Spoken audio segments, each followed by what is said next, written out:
Let's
and everywhere. Go tell it on the mountain that Jesus Christ is born.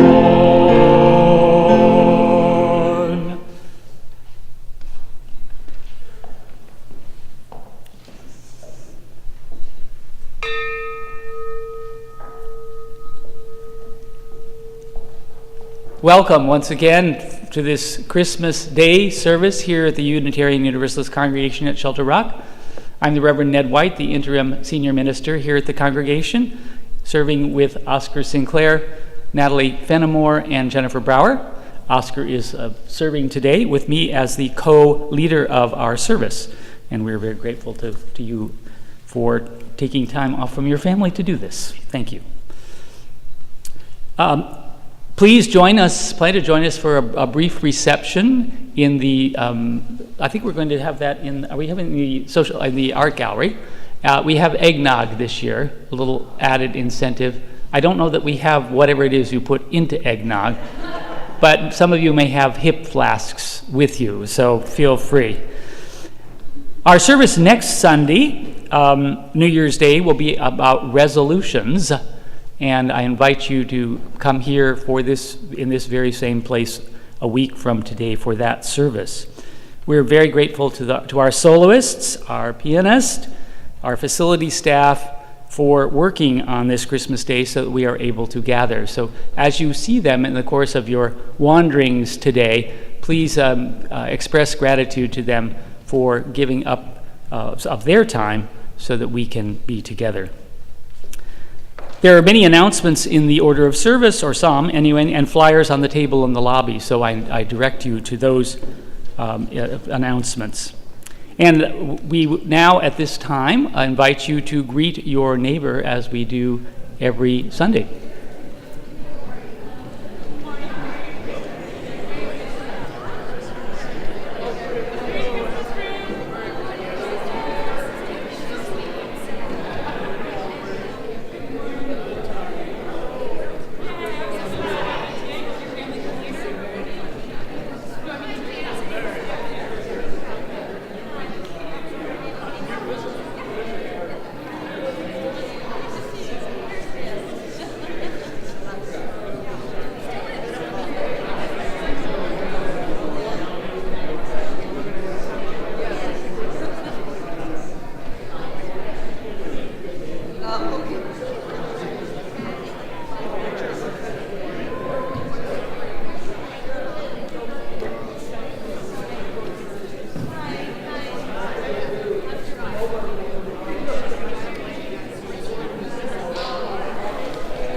So if you were here last night, this year is an unusual occasion in that the first night of Hanukkah was also Christmas Eve. It happens once every, is it 15 or 20? 30 years. So we're celebrating that this week as well. And so our opening words today are from the Beth El congregation in Sudbury, Massachusetts, and they are number 629 in the Gray Hymnal. And if you would open up your hymnals, it's a responsive reading.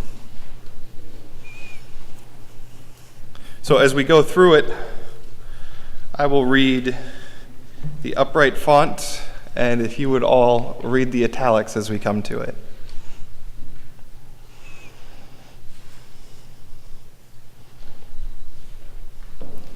We gather in the chill of the winter solstice, finding warmth from each other, nourishing hope where reason fails. Grateful for small miracles, we rejoice in the wonder of light and darkness and the daring of hope. Holy One of blessing, your presence fills creation. You made us holy with your commandments and called us to heal the Hanukkah lights. Holy One of blessing, your presence fills creation.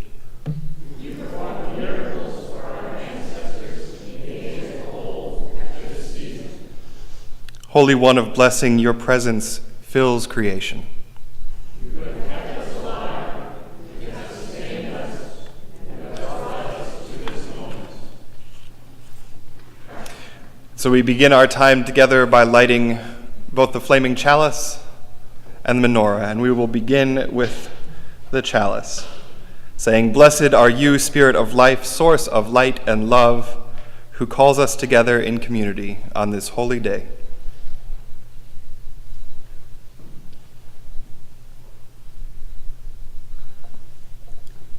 It is not customary to light the Hanukkah menorah during the daytime, but since we're not going to be together at night, we're going to do it. And better to ask forgiveness than permission.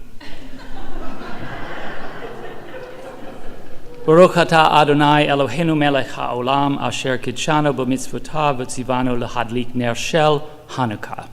Blessed are you, Adonai our God, sovereign of all, who hallows us with mitzvot, commanding us to kindle the Hanukkah lights.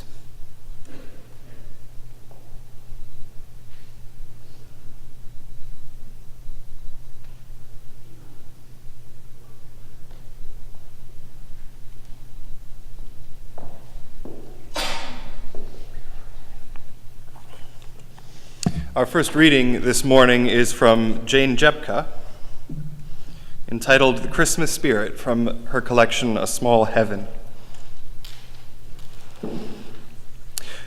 Newsletters from other churches arrive in the mail every day. This was written a few years ago. So I read them, and they get me to thinking. For example, ministers' columns this time of year say one of two things: the holiday season is a happy time, or the holidays are depressing. The happy time school of thought makes the case for generosity, good cheer, and a deepening spirituality, whereas the depression advocates cite studies that prove the winter holidays are difficult. At the moment, the Happy Holidays group has a slight edge, the freshest crop of PhD candidates having studied our December moods and found them to be merry after all.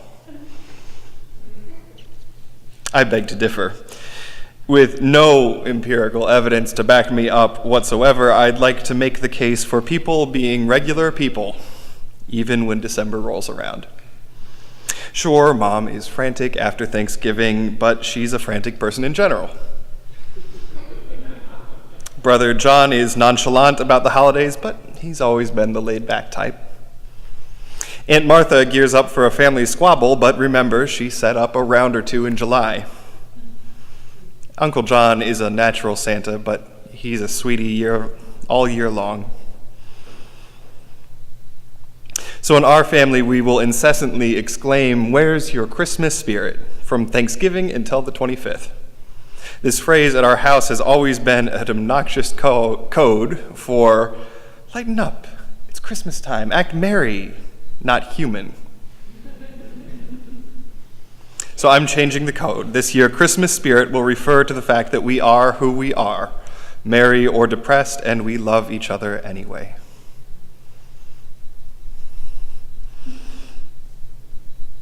So we'll now sing our next carol.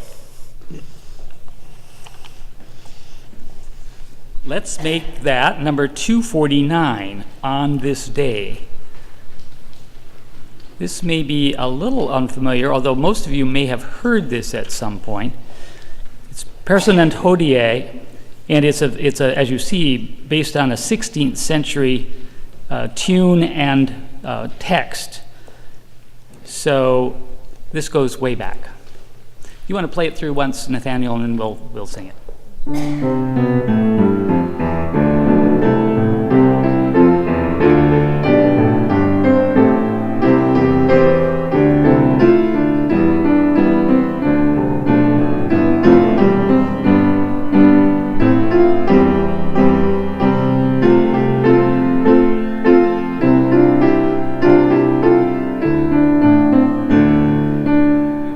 Do it, Nathaniel, but I think the tempo there is a little bit robust.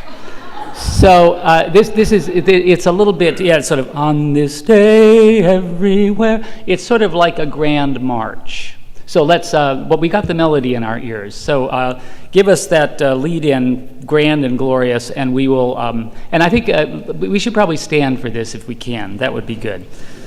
Okay, hit it again. On this day everywhere.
Excellent. Please be seated.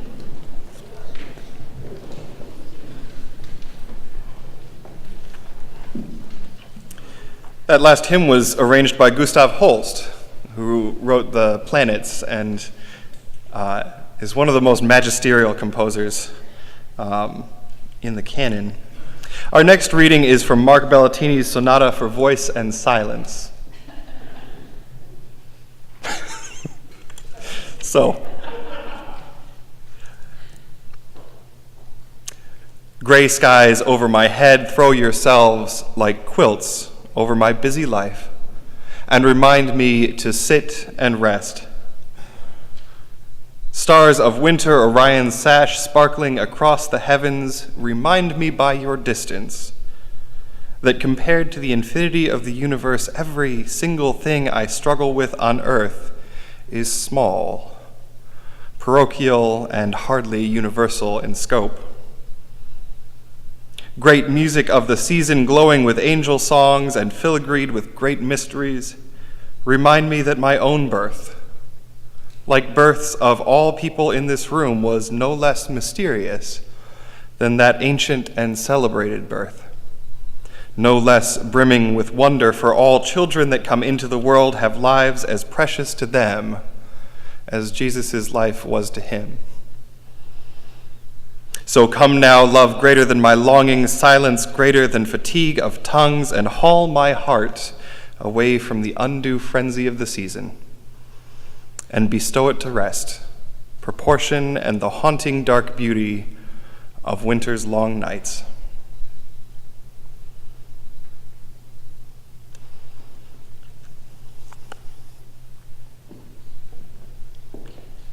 And the second reading from Mark Bellatini's collection called Christmas Evensong. And for this, once again, you'll need to pretend that we're here in the depth of the nighttime.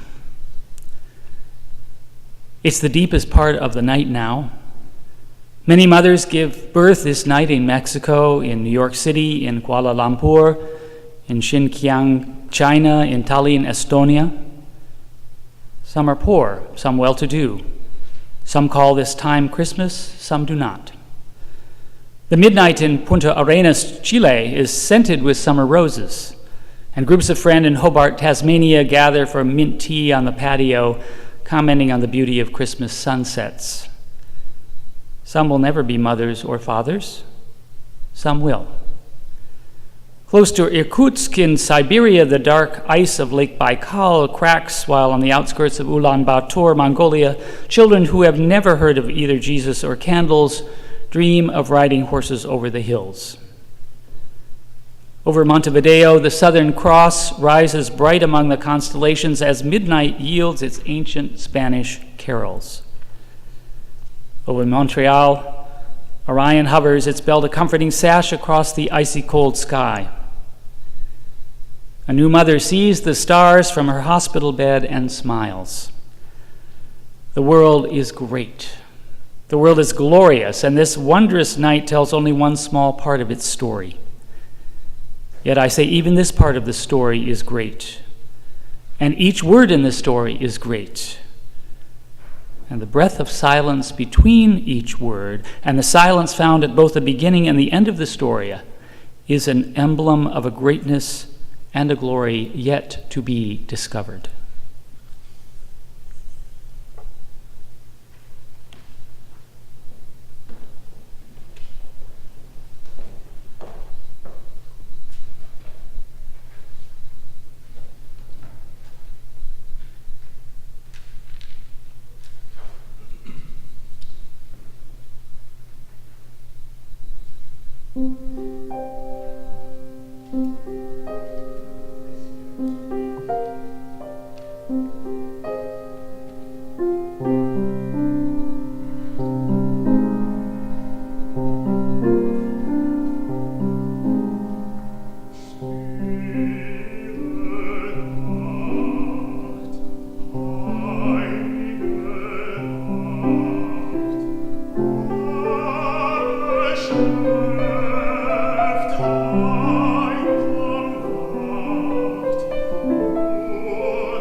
When we were talking about... Yes. You have dedicated your book to him.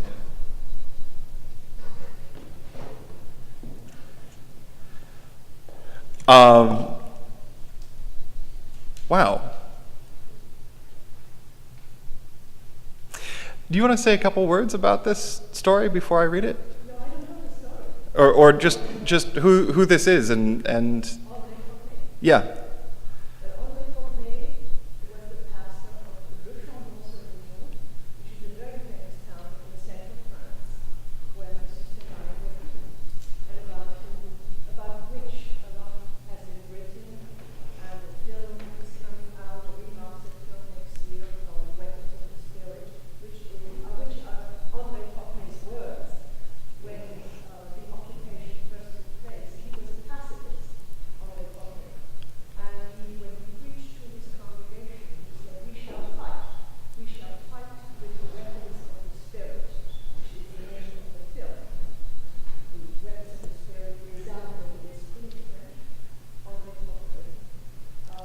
Yeah. So, And I dedicated my book to him because my survival is a result of his being who he was. so André Trocmé was a minister in France during World War II. He's credited, along with the village that he was in saving several thousand people, refugees, including our very own. And as we were talking about putting this service together, I had been reading this book of his, which is a series of children's stories for Christmas, written during World War II in a time when you couldn't openly say what you wanted to, but you found ways to build courage into the stories that you were telling at Christmas. I had no idea that we had a connection in this congregation to this story. But this story is called How the Donkey Revolted Against the Rule of Social Conventions. This would have been told to children by a Christmas tree in the early 40s in France. Until the birth of Jesus, donkeys were like anyone else. That is, just like human beings. And I mean grown-up human beings, not like children. Children have always had the spirit of contradiction. But donkeys used to be docile, just like grown-ups today. Here is how things changed. In Bethlehem, at the entrance of the town, lived a Samaritan. He was a good man. He tried as much as possible to help people forget that he was a Samaritan. He thought, spoke, and dressed just like everyone else. He was a conformist. Everyone respects social conventions. Each of us likes to welcome our guests into clean, well-decorated homes. Our Samaritan, who was single and whose house was in disarray, preferred to receive no one. There was one exception. If his best friend let him know ahead of time, he would allow him to come into his house. Everyone belongs to a clique. We trust the members of our families and our intimate friends. We like to do them favors. But of strangers, everyone has distrust. We don't know whom we are dealing with. So thought our Samaritan also. Everyone is scared of traveling alone in deserted areas in the evening when roads are especially dangerous. One hears so many terrible reports about bandits. Our Samaritan, who was a peddler by trade, was always on the road. But just like everyone, he had common sense and managed not to be delayed. So our Samaritan was almost like everyone. He did own a donkey, and not everyone could boast about owning such a donkey. Why the big fuss, you will say, about a donkey? Well, first of all, this donkey was indispensable. It was used as a truck, it carried heavy merchandise, it carried the whole wealth of the Samaritan. And one reason the Samaritan was so original was his donkey was not like everyone, because this donkey had the spirit of contradiction. Sometimes in the middle of the road, the donkey would come to a dead stop, smelling something with its gray muzzle. It resisted so firmly that neither blows nor shouts could force it to walk any further. Oftentimes, the donkey did just the opposite. It took off at a trot, its nostrils open to the wind, and nothing could stop it. Neither the calls nor the angry objections of its master. Had a special smell or a light on the horizon attracted it? Then the donkey would come back, much later, having satisfied its taste for adventure. Everyone felt sorry for the poor Samaritan for owning such a donkey. He who wanted desperately to look like everyone else suffered severely to stand out so noticeably. And ridiculous confrontations occurred so often between him and his donkey that in faraway villages he was known simply as the man with the donkey. People talked endlessly about his adventures. But the most humiliating factor was that when the donkey opposed him and everyone else, the stupid animal ended up being right. Very late one evening, a man and a woman came to the door of the Samaritan. It was on the eve of the census ordered by the Roman governor. "Can't you take us in?" they asked. "We've come from far away and we are very tired." "Impossible," growled the Samaritan, thinking of his messy room. "Go elsewhere. There are hotels, and there are rich people with better lodgings than I have." "We just came from the village," answered the travelers, "and we knocked on every door. Everything is full. Don't you have some place we can stay? We could sleep in your barn. We could sleep on the hay." "I don't have a barn. I keep my hay in haystacks. I have only a stable."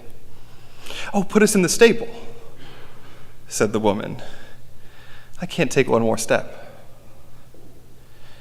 "It is too little. Both of you would not fit in it," said the peddler, lighting a torch to prove his point.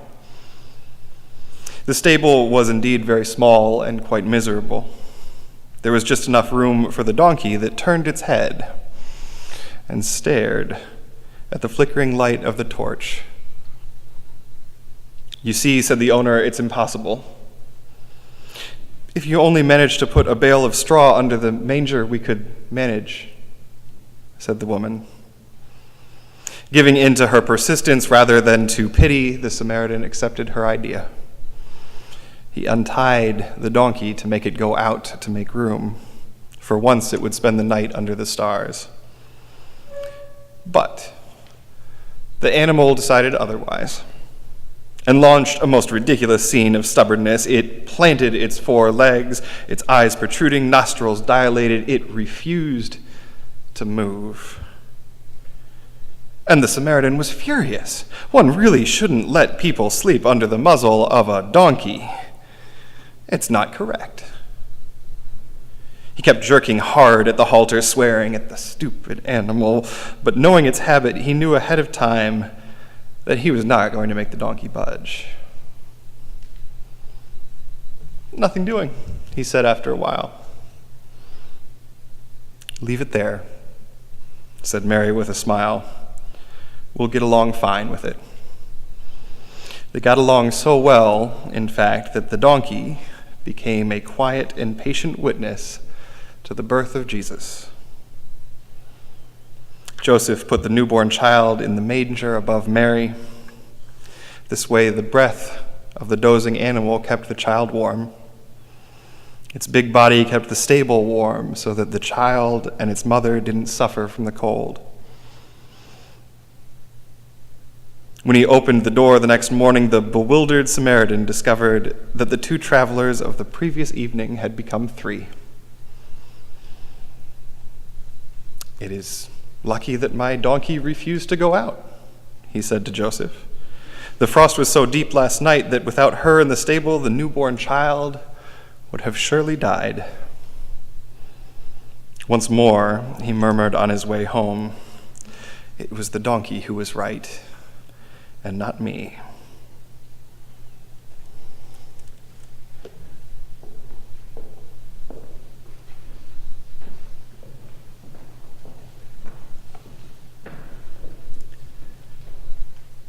Let's sing a couple of verses of Stille Nacht, number 252, ourselves, inspired by John's singing in 3 languages.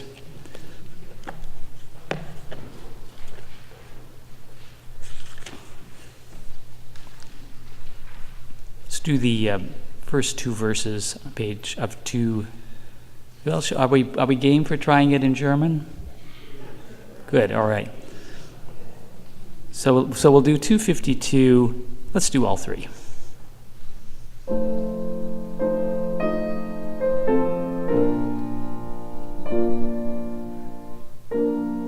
you'll notice that the English words are not the traditional words, but that's okay. We'll try that.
We invest so much in the build-up to Christmas that Christmas Day itself sometimes seems like something of an anticlimax. We may look around us and think, what now? Fortunately, we have lots of company, not only in our own congregation and community, but in the stories that are told at this time of year. Last night we remembered all the characters that made up the first Christmas Eve, and Oscar has reminded us of some of these characters. What did they do the next day? Well, the innkeeper, or in this case perhaps the Samaritan, slept through the night after he saw the couple to the stable, helped the couple get their newborn checked out after their stable night, probably happy because he didn't have to spend a lot of time putting the stable back in order, went on about his business, tending beds, providing hospitality to travelers. From time to time may have wondered about that peculiar family, whatever happened to them, or may have forgotten them altogether. Life goes on. The shepherds probably trooped back to their fields and huts, puzzled at what they'd been through. Visions of angels in the sky, a huge star, a winsome little baby in a manger. They asked themselves, what did it all mean? Within a few days, they were back to the routine of tending flocks, warding off terrestrial predators. Probably never forgot that night, but went on about their business too and wondered from time to time, what happened to that baby? Life goes on. And the animals, even the donkey, who knows what they saw or what they remembered, or what they made of that night? They undoubtedly got hungry again the next day, maybe relieved to have their own place back to themselves. As long as they were fed and tended, they were content. Life goes on. And the angels? It's even harder to imagine what they might have been up to after visiting the shepherds. They flew back to Message Central for further orders, new songs, new messages to convey. Of course, angels probably don't have to worry about picking up the pieces because they don't leave a lot of pieces lying around. The wise men took their camels, their entourage, their regal selves back east to their native lands, smiled on their way back, glad to have made the trip, sure it was worth their while. They wondered about the child's future, about the world's future, but had no doubt that something new had happened. Picked up the thread of their lives with something added. The pieces fit together all right, but differently now. And Mary and Joseph? Legend says Joseph was warned in a dream about Herod's plot to kill newborn children. So he got Mary and the baby together and headed off for Egypt, where they would be safe.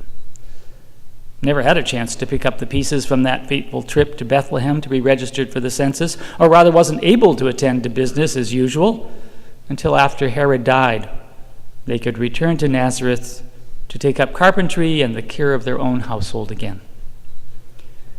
And Jesus undoubtedly kept crying and sleeping, eating and doing what infants do, oblivious to anything extraordinary that might have taken place on or about his birthday. Probably the one who was most perfectly exemplifying what it means to put the pieces back together, since he never knew the pieces of his life to be scattered. And other pilgrims to Bethlehem, many went on blissfully unaware that anything strange or wonderful might have happened. They'd met the requirements of the law, they enjoyed seeing old friends, they trekked home. Life went on as if they'd never left home. Their examples give us a lot of options about how to pick up the pieces after Christmas. We can fail to see any pieces to pick up. Forget the season as quickly as possible. Think of it from time to time and wonder about its significance. Run away from it all. Celebrate it year-round. Those of you who were here last night will remember we concluded our services with the words of Howard Thurman. When the song of the angels is stilled, when the star in the sky is gone, when the kings and princes are home, when the shepherds are back with their flock, the work of Christmas begins. To find the lost, to heal the broken, to feed the hungry, to release the prisoner, to rebuild the nations, to bring peace among people, to make music in the heart. As a religious community, we are called to pick up the pieces of our own lives by undertaking the work of Christmas, which is the work of love. To find the lost in ourselves, in those around us, our family, our friends, strangers. Invite them once again into our circle of love. To heal the broken in ourselves and those around us, in family, friends, and strangers, to allow for the mending of those tears, wounds, injuries we've all suffered this year. To feed the hungry in ourselves, in those around us, family, friends, strangers, to provide food for weary bodies and sustenance for dispirited souls. To release the prisoner in ourselves, in those around us, family, friends, and strangers, give them the key to their own freedom, whatever the external circumstances of their lives might be. To rebuild the nations. Realize that we have a role in this task, even though we often think our voice or our vote or our values don't matter in the grand scheme of things.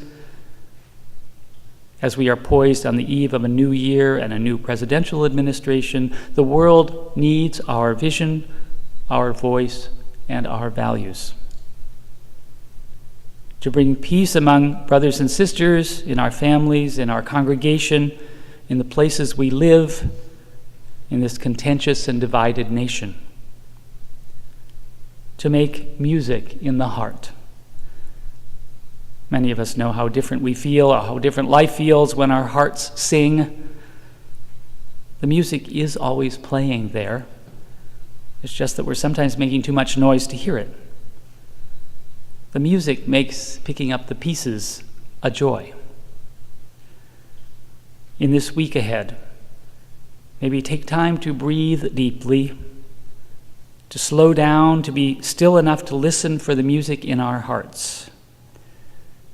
May we discover that the pieces of our lives fall into place without our having to do anything to make it happen. And may we be bold enough to allow ourselves to feel joy once again, and to share this joy with all who come into the circle of our love. So may it always be. Shalom. Blessed be, insha'Allah. Aho Shanti. Amen.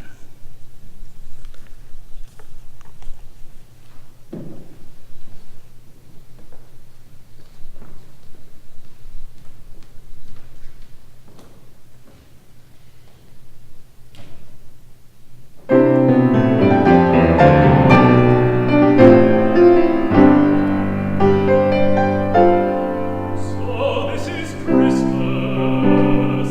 And what have you come?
Jane Jepka in that first reading talked about whether or not this is a time of celebration or sadness, how that's a debate that happens every year.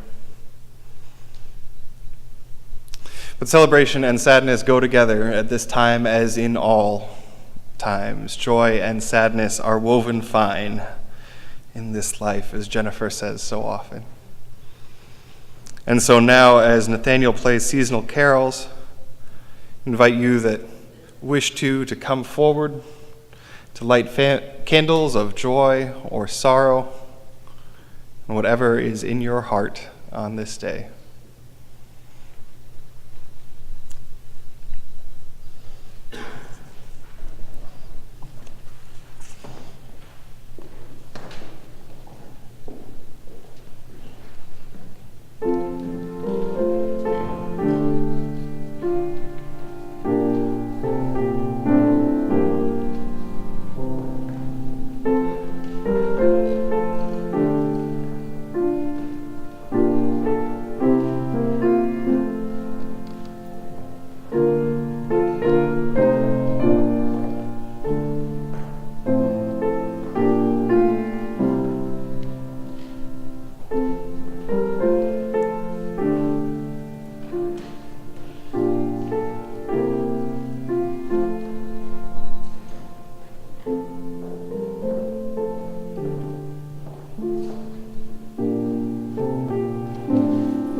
I invite you to enter with me into a time of prayer and meditation.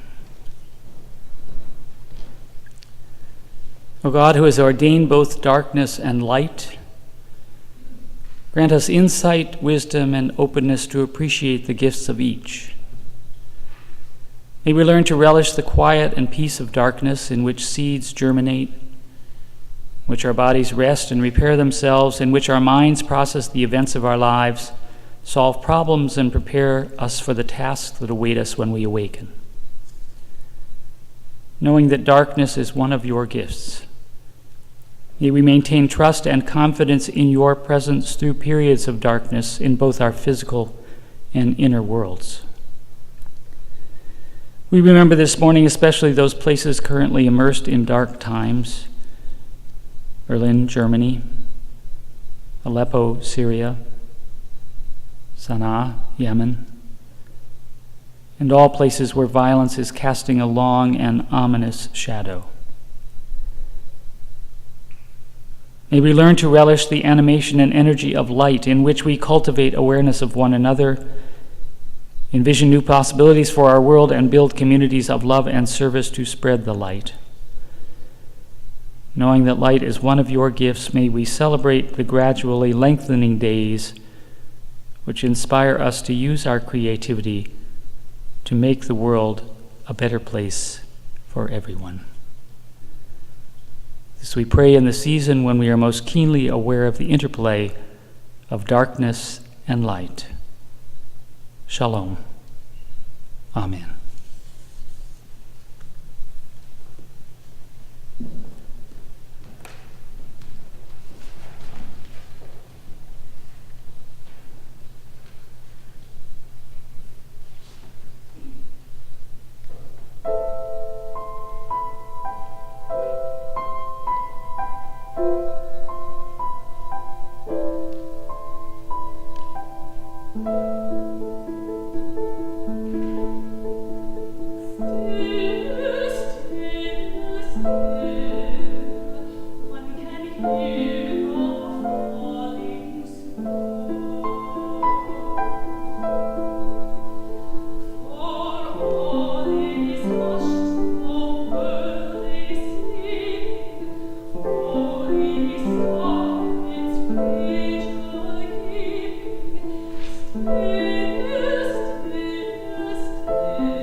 Our final reading today is by Christopher Buse from his collection Roller Skating as a Spiritual Discipline, entitled Grandmother's House.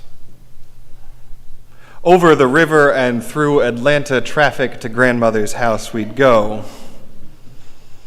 That was our routine during various family holiday gatherings throughout my childhood. I remember looking out at all the food spread out on Grandma's dining table. There was a large turkey roasted to a golden brown. There were salads, casseroles, dressings, freshly baked rolls, a variety of vegetables to choose from. But those were of no interest to me. There was only one dish that mattered. It was served in an elegant, fine china bowl with a ladle to the side. It was a delicious, piping hot bowl of SpaghettiOs. I was always excited to see that Grandma had cooked my favorite dish. She had lovingly opened the can, poured the contents into a pot, and warmed them to perfection. And of course, there was the presentation. I am probably one of the few people on earth who has been served SpaghettiOs from the finest of China. My grandmother was a Southern Baptist. My father, her son, became an Episcopal priest. I am a Unitarian Universalist minister. Perhaps this is the trickle-down theory operating in religion. Grandma died before I became a member of a UU church. I'm not sure how she would have reacted to that. Perhaps she would have felt the same as my aunt, who once exclaimed to my brother Sam, "Chris is a Unitarian? I thought he was at least an Episcopalian." This was perhaps not a diplomatic comment, as Sam is in fact an Episcopal priest. Would my grandmother be surprised by my choices? Maybe not. Grandma taught me from earliest childhood that there is room at the table for someone who is a little bit different from the rest. The memory of that bowl of SpaghettiOs continually reminds me to make room in my heart for people who are a bit odd in their tastes and dispositions. There can be room in our hearts for diversity. There can be a place at the table for everyone, even the most finicky children of God.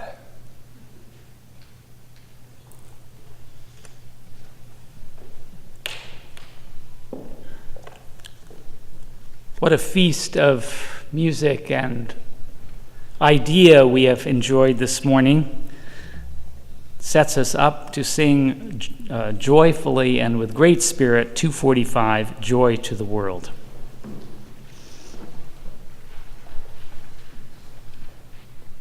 Let's stand as we sing this.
Our concluding reading, please be seated. Our concluding reading, words of Sophia Lyon Foss. For so the children come, and so they have been coming. Always in the same way they come, born of the seed of man and woman. No angels herald their beginnings, no prophets predict their future courses. No wise men see a star to show where to find the babe that will save humankind. Yet each night a child is born is a holy night. Fathers and mothers, sitting beside their children's cribs, feel glory in the sight of a new life beginning. They ask, where and how will this life end? Or will it ever end? Each night a child is born is a holy night, a time for singing, a time for wondering, and a time for worshiping.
brief reception in the art gallery, and I'd like to invite us to also give our musicians a special round of applause.